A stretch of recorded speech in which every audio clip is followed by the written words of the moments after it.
Hi, welcome to the Cinematography Salon podcast, a show about celebrating cinematography and inspiring both the current and next generation of visual artists, exploring the latest trends, techniques, technologies, and culture, and featuring exclusive interviews with some of the most talented and innovative cinematographers working today.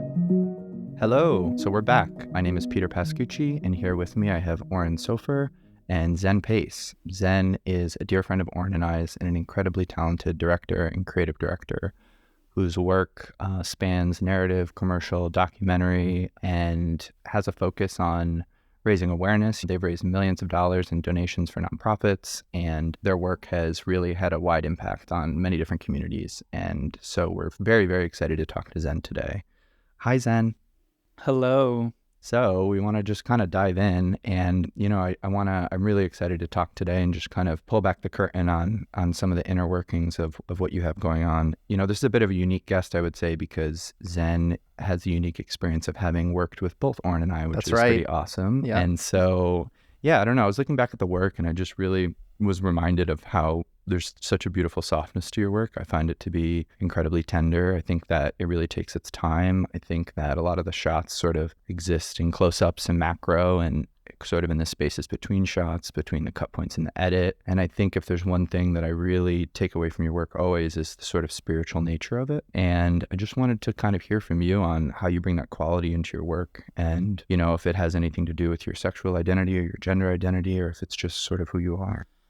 Wow. Okay. Yeah, we're diving in. Well, thank you for that lovely intro. I love to hear that I'm spiritual. I definitely have never thought of it like that, but I do think that it relates to being non-binary in terms of for me, there's an etherealness to also being non-binary that I'm really in love with in terms of what that feels like inside.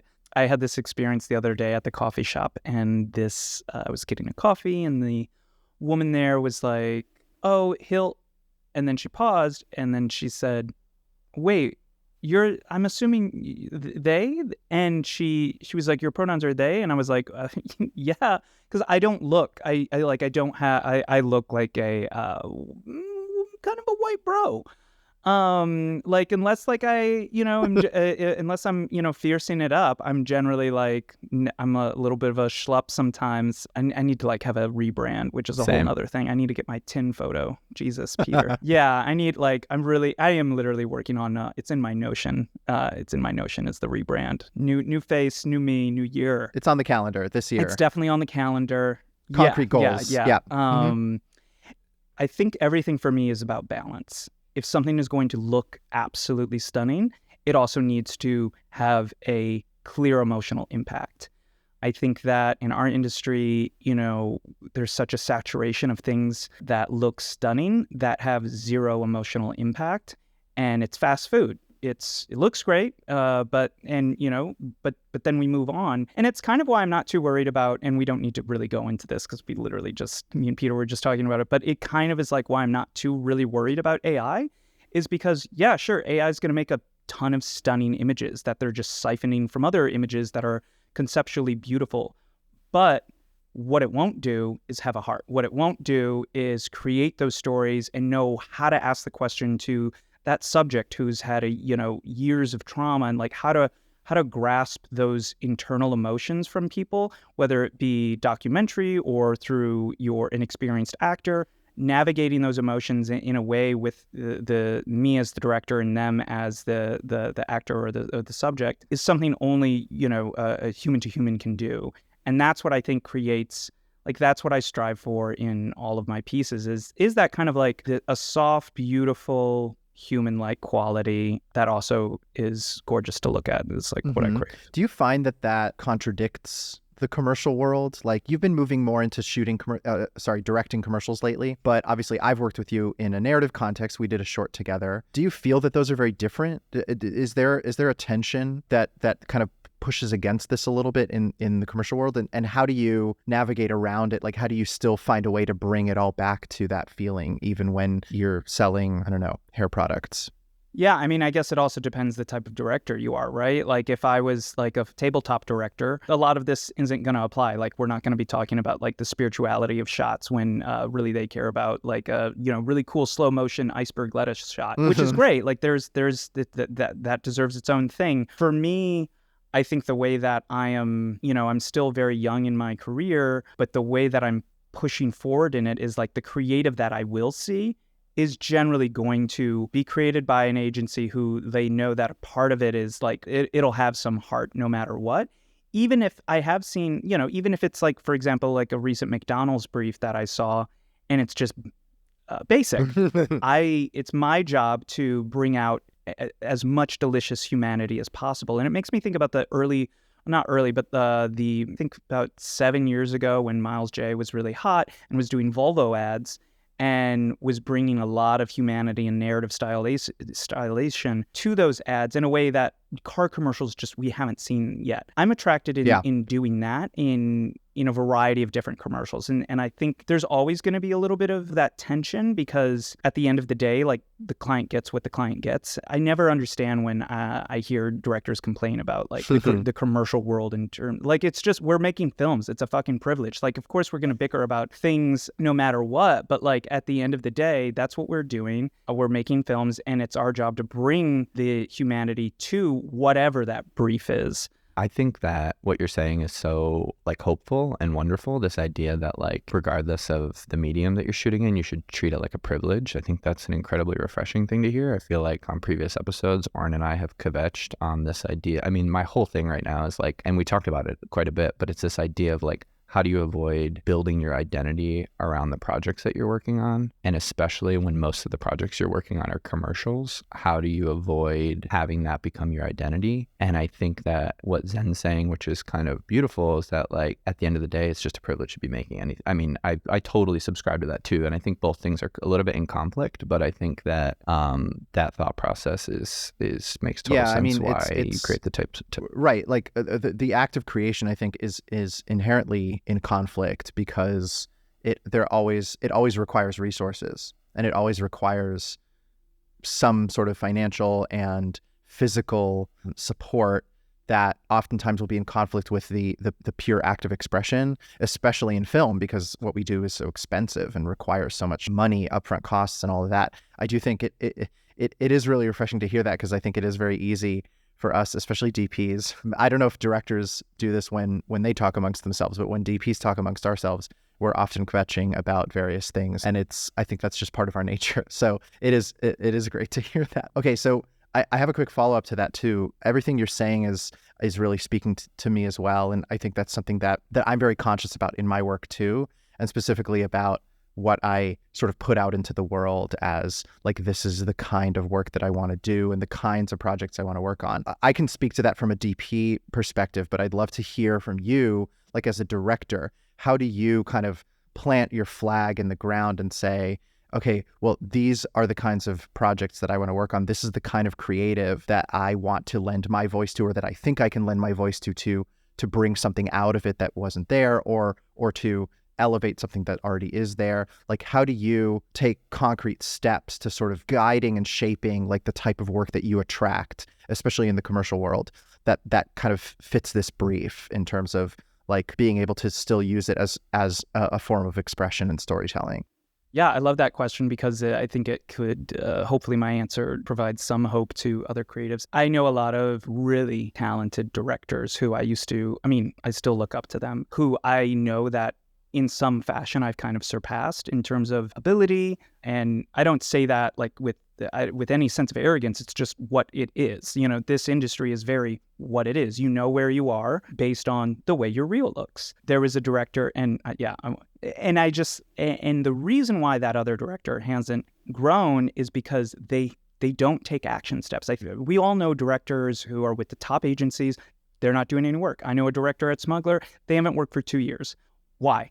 Because they're not doing work themselves. We have to constantly be present and open for creativity to flow through us.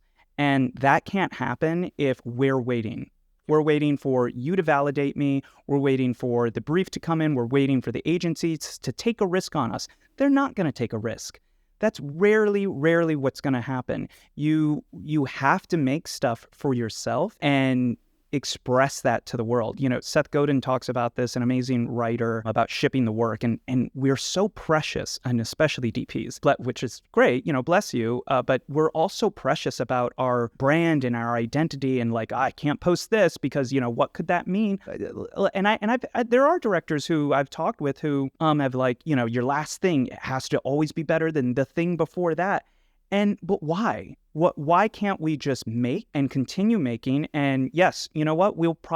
Sometimes we'll suck. We probably won't make something that's as good as the thing that we previously made. I think that mentality is so in conflict with what creativity is. Creativity isn't about that. It is about risk, and it's about knowing that we will probably fall. But if we're okay with that, then we're more likely to have beautiful epiphanies. And only then can we potentially get to that moment of awe, like that really rare experience that some of us have had on set where we step back and we're like, Jesus, it is a spiritual experience when we're really in the moment, in our creative, with the team around us. It just feels like love, and it feels like our inner child is just holding us.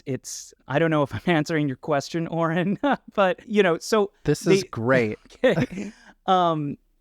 Please continue. So what I'm saying is like, we just have to, it really does come down to worth in some sense, which is something that I have struggled with for such a long time, but now I don't anymore. Like, of course, I'm sure there's like going to be little moments of it, but fuck that. Like, I'll even challenge that right now and be like, whatever, sure that happens, but your worth, you're good. And that you have a community. People want to support you.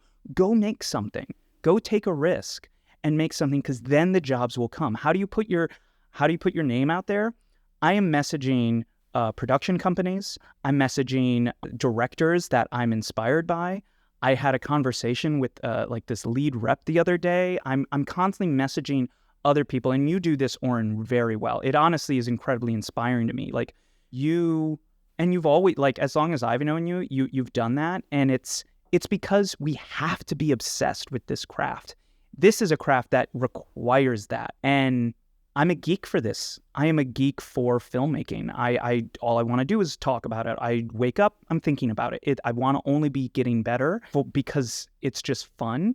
But I won't get any jobs if I think that my previous stuff is just so good that where are the jobs? Why aren't they coming? If I think that my voice is stationary, if I think that, oh, my voice has been proven, I won that award, whatever, it doesn't matter. I talked with a DP, this is the last thing I'll say, DP director the other day who has 13 staff picks, and then they disappeared, and now they're coming back and they're kind of figuring it out. And it was beautiful to hear them kind of be like, yeah, staff picks were cool for a second, but like that crippling depression of like, oh, is my thing as good as the last thing? It really destroyed them, and it will destroy us if we're stuck in that fucking frame. Some of the best commercial directors I know don't even know what half these things are that we're so obsessed with. What you're saying that really speaks to me, Zen, is there's sort of a two-pronged process here. Like, one is not waiting around and being proactive about making sure that people know that you're putting work out there and seeking new opportunities and doing the work that's required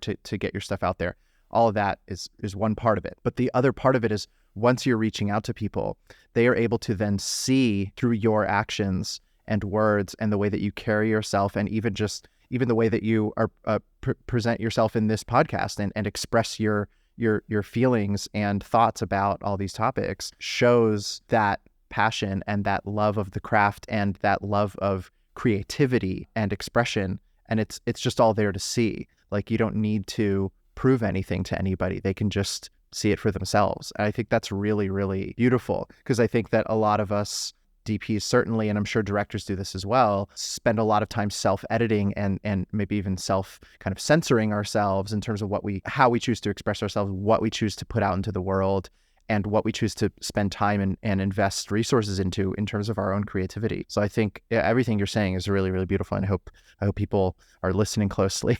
Yeah, I also think too this idea that every project needs to be better than the last is such a fallacy, and it's so nice to hear you say, like, for me personally, there was a period of time where I did really feel like every project was better than the last, and I was like, well, I'm just going to keep building on this momentum. And then the first time that one was a big disappointment, that was like a pivotal moment. That was like where I learned, and that's where I like got a much fuller picture of like the long haul of the career and realized that it's going to ebb and flow in like really significant ways, and that's just part of the learning experience. I think one thing that I'm really curious to ask you about now, kind of riffing off of your response, is this idea of being passionate sometimes being perceived as a threat to a client, I guess I would put it almost. It's like, you described the process of working on CBS, which is a project that we did together, and how something clicked for you where you felt like you needed to really have your hand in every element of the process in order to make sure that your vision remained true throughout. And so I'd just love to hear a little bit about your experience of like navigating, unleashing that passion and really having a hand in everything while also trying to adhere to whatever the agency or the client kind of expects of you. Yeah, the CBS was one of those rare occasions. It was direct to client. There was, I would say, a pretty good amount of freedom to an extent. I mean, we were really restricted, obviously, with a incredibly small budget and, well, just restricted in every possible way. And then it was also really ambitious. Like, I really, like, we storyboarded everything, and the client was pretty passive until they weren't, until, they were calling me while they were at the gym, and, other fun moments like that. And honest, I mean, I don't care. I'm like, here, get it, girl. That the experience honestly was really, I was doing Meta before that. And that was just insane because the Meta project and then the CBS project are those were pretty much the biggest commercial projects I've done. Everything before that was nonprofit. And so to do those two projects side by side, because I was doing one the week earlier, and then it was just a lot, and I think because of the lack of resources, I was able to take more of a creative control with CBS, and that worked. I mean, we didn't have a client on set. It was literally, it was me and you and a very small team, and like the producer running with sound equipment, Peter and I being the set designer and production designer, just doing absolutely everything. And I loved every second of it. It brought us closer as friends and artists. And it was really that kind of, it was like, wow, I want sets to feel like this, but just with a lot more money. And it's a very similar feeling. That set and Fraud both had a very similar feeling, which was a feeling of safety and family while just creating. I just remember you talking about really fighting for like certain things and really like having like trying to push on certain things so that it never kind of went off the rails. And that really inspired me because I was like, it just taught me that, we should all be doing that. Like especially if it's a project that really is close to our heart, it's like you really need to, without being overbearing. That's the kind of the nuance of it that I'm curious to like hear about. And like, because it's this balance of making sure that you are steering it, but not being controlling. And I think you did such a beautiful job of it on that project. And I think the product speaks to that. And yeah, I just thought that was a really special element of that I remember hearing you talk about. I think being a director, if it means you need to be really diplomatic, if you really want to have a long career and you want people to actually enjoy working with you, diplomacy is the way to go in terms of how you articulate the things that you want. People always we need to feel heard. Clients are humans. They worked years on ideas, and like they are taking big risks on a lot of us with a lot of money. So when the client for CBS, they wanted, started to take control of everything because I just was like, yeah, like we need to change this. We're talking about the queer community. We can't call it like, instead of see us, like there was a moment where it's going to be like, I don't know, gay love. It was like some other hashtag that just, really wasn't of the times. And I think I was only able to do that because I'm approaching them with empathy. I hear what you want to do. I hear what you want to say with this project. Why don't we try it this way too? And that's also the direction I think directors should also have on set. If you're not getting what you want, it's the maestro compliment, where the maestro compliments the entire orchestra but they hear one thing off and they say, great job, everyone. And you in particular, really great job. Actually, could we just try this maybe a little bit differently? It might be really fun. And like, I take that approach with the client as well. And I find that it helps me get what I want. And they also feel heard. So that's, I think, the nuance that you're speaking about. That's usually the way that I do it. A lot of yes and. Yeah, exactly.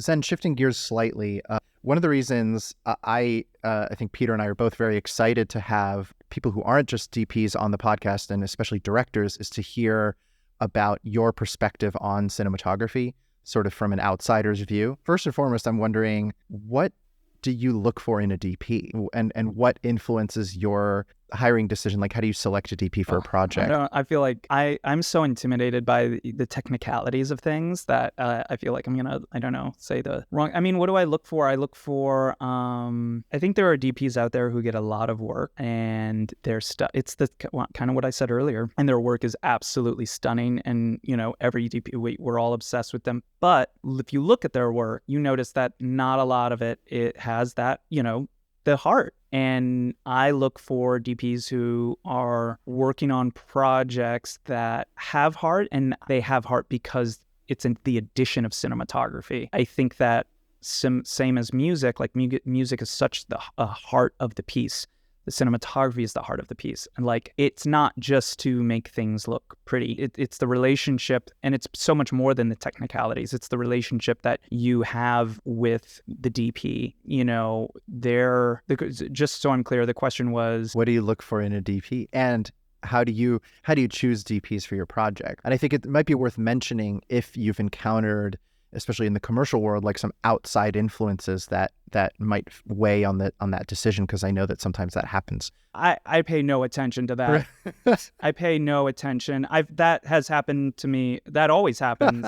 There's always a list of their preferred DPs. They have friends. I'm working on a project now, and people are bringing their friends. They're like, oh, we think these friends. I don't care about any of your friends. I feel like I know that I bring a lot of heart. I know that I care a lot about safety. But things that I'm very particular about are like, yeah, the heads of the department. And if anyone's going to bring their friends, it's going to be me. Right.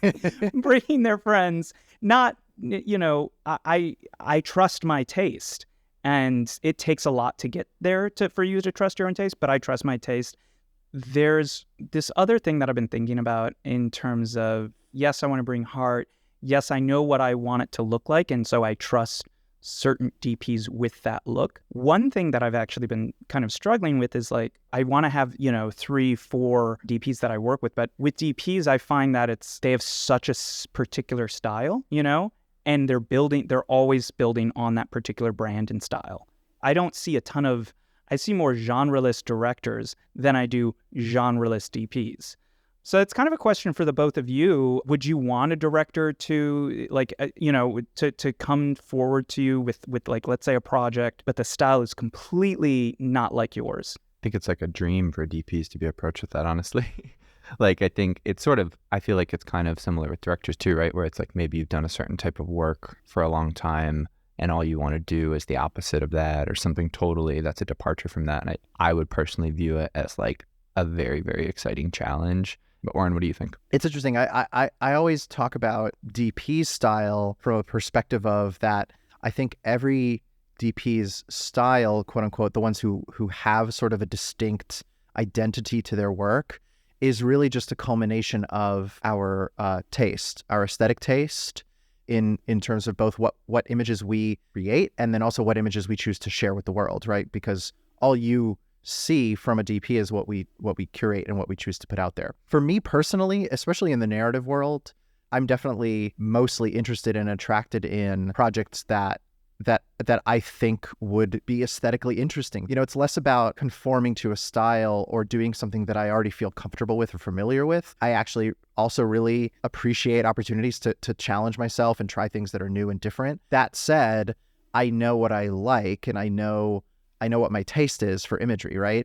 And so if there's something that comes along that is just completely out of my interests, I probably wouldn't want to work on that, like aesthetically and visually. And that's just me, because I think there's plenty of DPs out there who I think would probably answer more like Peter. Like, I think I'm kind of an outlier in my look on this, and that most people would like to be seen as chameleon-like in their visuals. I have what I guess I think is maybe like a bit of a narrow band of taste and aesthetic taste, and I really like that, and I really like being in that world. And it sometimes maybe shifts and grows over time, and I certainly am constantly growing it and developing it and honing it. But I find myself not super attracted to stuff that's outside of that. But again, I do think I'm maybe an outlier in that regard compared to most other DPs. Yeah, I think it's such a great point that like taste is kind of the ultimate determining factor. And within that, the challenge of a new aesthetic or a new genre, like Zen put it, can be exciting as long as it sort of exists within your individual taste. I think that's a really good way of putting it. Mm-hmm. Zen, I would love, you mentioned something that kind of sparked a question for me, which was the maestro quality. And I remember the first time we met and we chatted, you were talking about how much music means to you. And I'd love to just hear a little bit about how music inspires your work. Yeah, I think the best films, really anything, the best films have a rhythm to them, and that rhythm comes in emotional beats and editing and composition.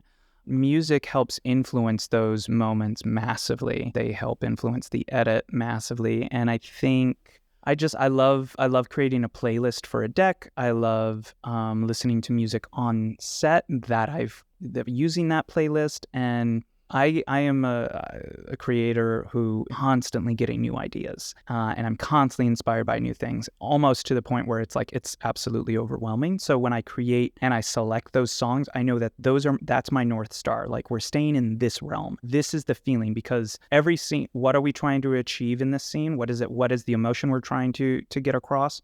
Music is going to help us feel that. And I also use music in a way where it influences the actors. There's one piece of music, a song by Johan Johansson.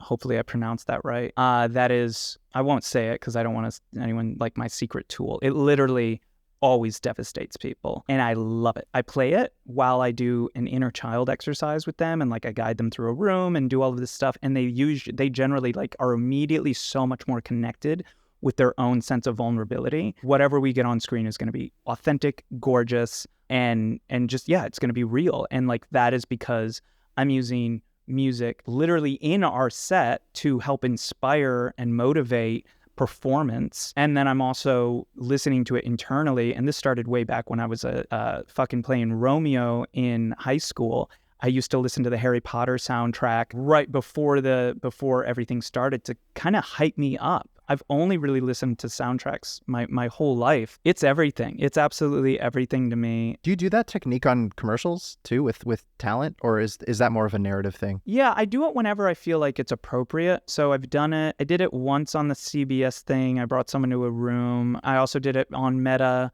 Yeah, I guess I've done it on commercials. I've done it on tons of nonprofit stuff. I also do it for myself. Like, it also, like, let's get connected to the little version of us and know that we're okay, we're playing right now, and everything is safe. Like, we can like feel like when we're more connected to our younger self, the less fucks we give. Like, because when we were children, we didn't have all of these fucking worries about who's liking what, where do we need to be in a year, all of that. We didn't care. We just wanted to play.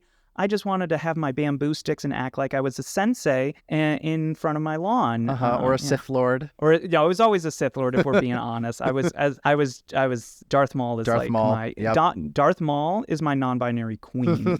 Zen's the one who made me realize that Sith have the best fashion sense of any sort of lore, and I'm like, that is so true. You mentioned the Meta Project a few times, and I absolutely love this piece. For anyone who hasn't seen it, definitely go check it out on Zen's site. But I think that, one thing about it that's so fascinating to me is, like, I think if you had asked yourself 5 years ago or even 2 years ago if you'd be making a commercial about the metaverse where trans people are sharing stories of self-discovery through a virtual reality world, I just feel like, I don't know, to me that it's just such a futuristic concept, and it's so sort of the time and so beautiful. And I just love to hear a little bit about what it was like for you when you started on the project. Yeah, honestly, it blew me away. It blew me away because when I thought of Meta, I was like, okay, like that big ass company, like how are they helping trans people? And then I talked with these people, and it makes total sense. Like, people who do not feel safe where they live. So where do they go? Where do you go?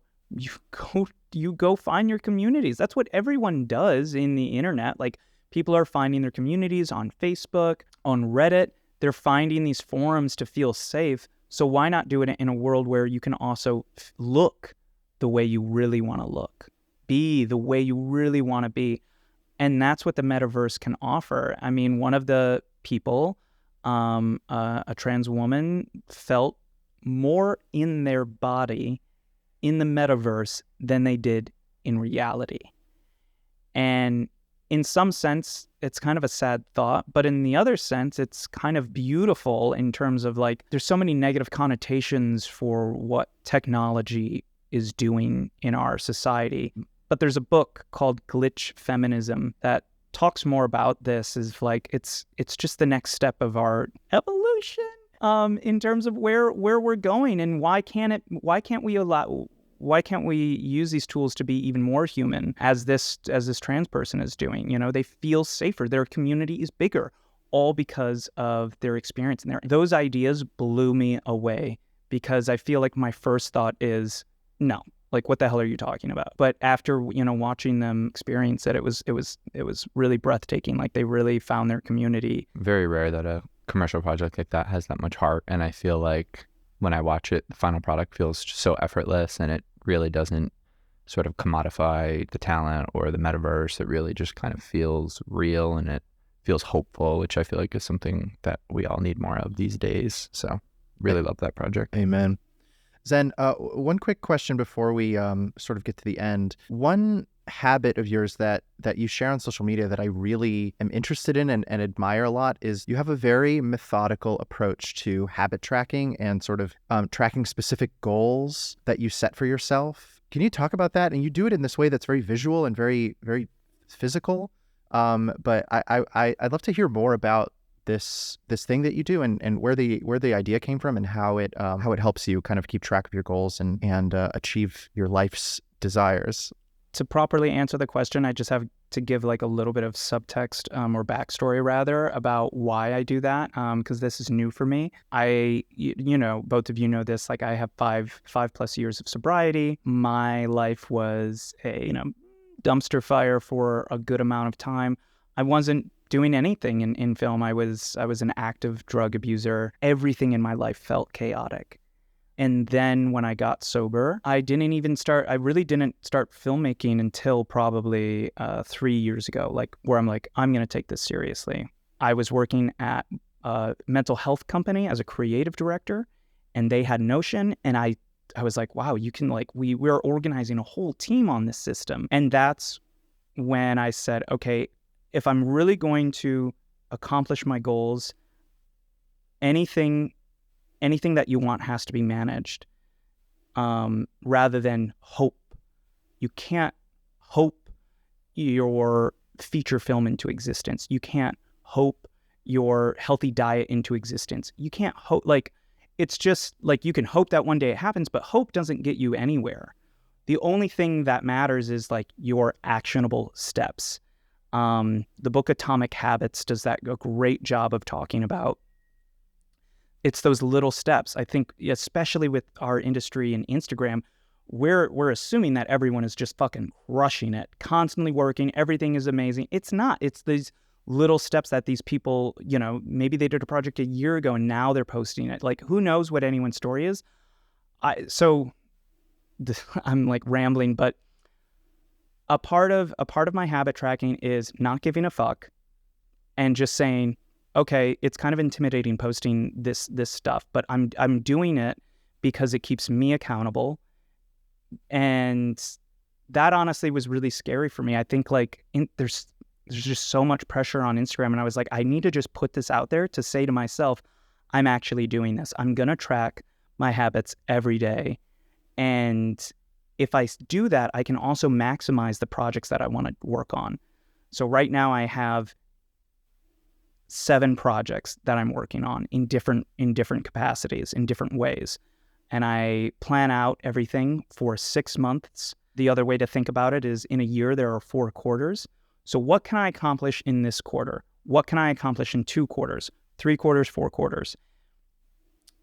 When New Year's comes, a lot of us make a lot of goals, we get excited, and that is called a temporal loop.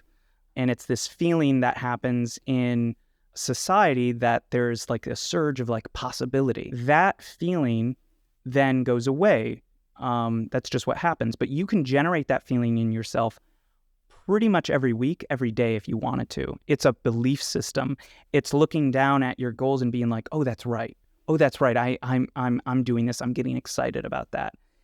If you, it's the kind of what we were saying earlier. Like if you fail, it just doesn't matter. It doesn't fucking matter. It doesn't. I'm sorry. Can we curse? Yes. I think so. We make the rules. Yeah. So yeah. Yeah. Okay. So habit tracking and all of that stuff, really, it just kind of comes down to me believing in myself enough that I can have these things out of my life. I want these certain films to be made because that's what I deserve. It's really beautiful. I can imagine that sharing that sort of personal side of yourself on social media is probably very intimidating and makes sense to do it in order to hold yourself accountable. But I think the additional result of it is, I at least personally find it very inspiring and very motivating myself to be accountable to myself. And it's just a great reminder of that. Like seeing that in my feed is there's maybe that's an unintended side effect, but it's a very welcome one, and I think it's really admirable that you share it. So inspiring. There's such a pragmatism to the way that you are describing all of this, and I think that's also just incredibly refreshing. It's like so often we get tied up in the emotion of things or in the self-doubt, and it's like just push through it and come up with a structure and adhere to that structure. And it's just like, I don't think many other people are applying that kind of regimen to the industry that we work in, and I feel like it's something we should all be striving to do more, because I think it obviously leads to good results. Yeah, I mean, it clearly shows in your work, and it shows in the growth that you've had in your career, in your directing career, even just over the last few years. It's really great to see. Honored to have been a little part of it. I have a question that I personally just wanted to hear a little bit about, which is that I know that in the past you've talked about wanting to see a gay superhero movie. Yeah, I just wanted to hear about, what you mean by you want to see a gay superhero movie, or, just your general thoughts on representation and trying to achieve kind of full representation in, mainstream media. I'll just manifest it and say I'll be directing a large space opera that features many queer characters, and the protagonist is absolutely queer. I guess I want to make that selfishly because like I want to see people like me who are the villains, who are the I want to show us being complicated for other reasons than our identity. I want to see the queer Darth Maul, absolutely. And he's not angry because he's queer or or anything else. I don't know. It's maybe a basic answer. I want to see queer stories on this an operatic scale, because that's how it feels to be queer. It feels massive and beautiful and like a revelation. Like, to me, that is what we represent and what we are in our soul. It's so much more than just the basic ass shit that we see out there. When I think of queerness, I can't help but think of intergalactic battles and I don't, maybe this doesn't make sense, but to me, it's just, I feel like our experience is so much, it's just so much more than these simple stories that focus directly on our identity. It's like these didactic stories of, well, this is before they were self-described as trans, and then this is what they are after. These before and after stories that are absolutely toxic.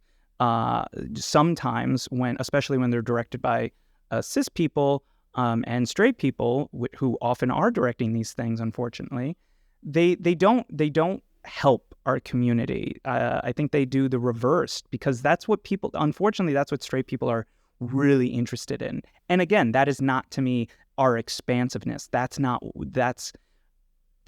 we represent. We're so much more than that. We're such bigger, brighter beings than, this my trauma story or whatever. So I guess I want to direct it for that reason. And it's like I want to have that feeling seen on screen. I want to see us as the beautiful, big, bright.